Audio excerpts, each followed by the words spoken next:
Hello everyone, today I'll show you how to apply strike through or cross out text in a PDF file using Nitro Pro PDF Editor. This is my PDF file and I'll strike through a specific text, word or character.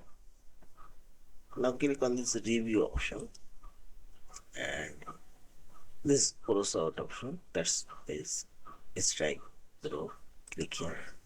Now drag your mouse cursor, select your text, run to strike through and see this.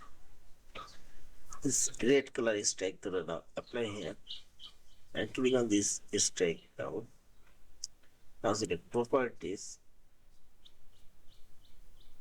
This is strike out color you can change. It's white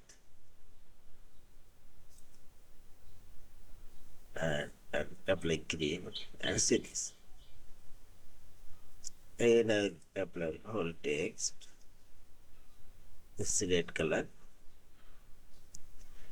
In this way you can cross out or strike through a specific word, text or line or paragraphs.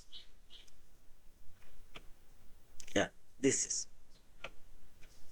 And finally select this file option, save or save as a PDF file. Thank you for watching. Please subscribe, like, share and comment.